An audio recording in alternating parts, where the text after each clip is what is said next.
Hi friends, అందరికీ నమస్కారం. Welcome to my channel. ఈరోజు మన ఛానల్లో మరొక కొత్త రెసిపీ వచ్చేసి పెసర్లతో చల్ల పునుగులను ఏ విధంగా చేయాలో చూద్దామండి. మనం దాదాపు పునుగులను మైదాపిండితో కానీ లేదా గోధుమ పిండితో కానీ చేసుకుంటూ ఉంటాము.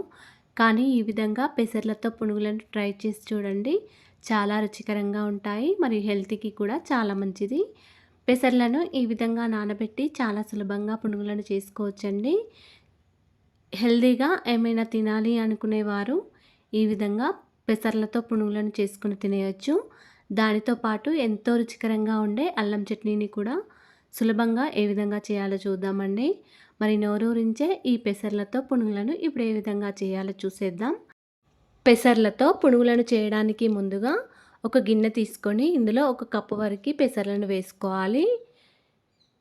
ఈ విధంగా పెసర్లను వేసుకున్న తర్వాత 1 స్పూన్ వరకు బియ్యాన్ని వేసుకోవాలి. బియ్యము పెసర్లు వేసిన తర్వాత ఒక 2-3 సార్లు వాటర్తో శుభ్రంగా కడుక్కొని పెట్టుకోవాలి. తర్వాత దానిలో తగినన్ని వాటర్ వేసుకొని మూత పెట్టుకొని 5 లేదా 6 గంటల వరకు నానబెట్టుకొని ఉంచుకోవాలండి. పెసర్లు అనేవి ఎంత చక్కగా నానితే మనకి పిండి అనేది మెత్తగా వస్తుంది. పెసర్లు అనేవి నానడానికి కొద్దిగా టైం పడుతుంది కాబట్టి ఒక 5 లేదా 6 గంటలైనా ఉంచాలండి. నానబెట్టుకొని ఉంచుకోవాలి. తర్వాత పెసర్లన్నీ మిక్సీ జార్లో వేసుకొని దీనిలో 3/4 కప్పు వరకు పెరుగును వేసుకోవాలి.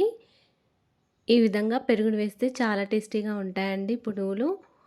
దీనిలో ఒక 3 వరకు పచ్చిమిర్చి వేసుకోవాలి. మీరు కావాలనుకుంటే పచ్చిమిర్చి ఎక్కువైనా వేసుకోవచ్చు. ఇక్కడ మనం అల్లం చట్నీని కూడా చేస్తున్నాం కాబట్టి, చట్నీలో నంచుకొని తింటాం కాబట్టి ఇక్కడ పచ్చిమిర్చి తక్కువగా వేసుకుంటున్నాను.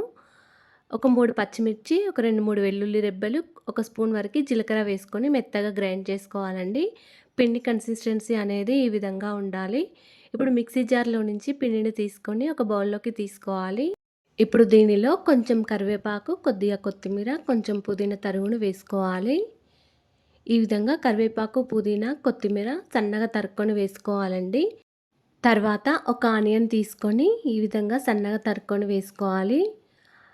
ఎంత సన్నగా అయితే అంత సన్నగా తరుక్కొని వేసుకోవాలండి. ఇప్పుడు దీనిలో రుచికి తగినంత సాల్ట్, కొద్దిగా వంట సోడా వేసుకొని ఒకసారి చేతితో బాగా కలుపుకోవాలండి.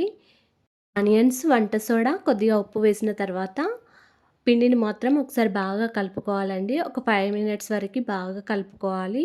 ఎంత బాగా కలిపితేనే పునుగులు అనేవి అంత చక్కగా వస్తాయి. ఇప్పుడు ఈ పిండిని పక్కకు పెట్టుకొని అల్లం చట్నీని ప్రిపేర్ చేసుకుందాము. అల్లం చట్నీ కోసం ముందుగా స్టవ్ ఆన్ చేసుకొని ఒక ప్యాన్ పెట్టుకొని 2 లేదా 3 టీ స్పూన్ల ఆయిల్ వేసుకొని 1 స్పూన్ వరకు పల్లీలు, 1/2 టీ స్పూన్ వరకు మినపప్పు, 1/2 టీ స్పూన్ వరకు శనగపప్పును వేసుకొని ఫ్రై చేసుకోవాలండి. లైట్ గోల్డెన్ కలర్ వచ్చే వరకు ఫ్రై చేసుకోవాలి. ఇప్పుడు దీనిలో ఒక 10-15 వరకు ఎండుమిర్చిని వేసుకోవాలండి. ఎండుమిర్చిని కొన్ని ఎక్కువగానే వేసుకోవాలి. అల్లం చట్నీలో మనం బెల్లం వేస్తాం కాబట్టి మీ టేస్ట్కి తగ్గట్టు ఎండుమిరపకాయలను వేసుకోండి. తర్వాత ఒక 3 ఇంచుల అల్లం ముక్కను వేసుకోండి. అల్లం ముక్కలు కట్ చేసుకొని వేసుకోవాలి. తర్వాత 4 లేదా 5 టమాటాలను కట్ చేసుకొని వేసుకోవాలి. అల్లం ముక్కలు ఫ్రై అయిన తర్వాత టమాటాలు కూడా ఫ్రై చేసుకోవాలండి. టమాటాలన్నీ కొద్దిగా మగ్గే వరకు ఈ విధంగా మూత పెట్టుకొని ఉంచుకోవాలి. ఒక 3 రెబ్బల వరకు చింతపండును కూడా వేసుకొని ఫ్రై చేసుకోండి. ఇలా చింతపండు వేస్తే అల్లం చట్నీ చాలా రుచికరంగా ఉంటుందండి. టమాటాల్లోని వాటర్ మొత్తం ఇంకిపోయే వరకు ఫ్రై చేసుకోవాలి. దీనిలో రుచికి తగ్గ సాల్ట్, 1/2 టీ స్పూన్ జీలకర్ర, ఒక 2 లేదా 3 రెబ్బల వెల్లుల్లిపాయలు కూడా వేసుకోవాలి. మనం పునుగుల పిండిలో సాల్ట్ వేసుకుంటాం కాబట్టి అల్లం చట్నీలో కొంచెం సాల్ట్ చూసుకొని వేసుకోండి. మగ్గిపోయిన టమాటా ముక్కల్ని మొత్తం మిక్సీ జార్లో వేసుకొని 1 టీ స్పూన్ వరకు బెల్లం పౌడర్ని వేసుకోండి. మీరు కావాలనుకుంటే టమాటాలు మగ్గేటప్పుడైనా బెల్లం పౌడర్ని వేసుకోవచ్చు. మిక్సీ జార్లో బెల్లం పౌడర్ వేసుకొని మెత్తగా గ్రైండ్ చేసుకొని పక్కకు పెట్టుకోండి. మీరు కావాలనుకుంటే దీన్ని పోపు వేసుకోవచ్చు. నేను కూడా పోపు పెట్టుకొని పక్కకు పెట్టుకున్నానండి. 1 టీ స్పూన్ జీలకర్ర, 1 టీ స్పూన్ ఆవాలు, కొద్దిగా కరివేపాకు వేసుకొని పోపు వేసుకొని పక్కకు పెట్టుకోండి. పునుగులను చేయడానికి ముందుగా స్టవ్ ఆన్ చేసుకొని ఒక కడాయి పెట్టుకొని కడాయిలో డీప్ ఫ్రైకి సరిపడా ఆయిల్ వేసుకోవాలి.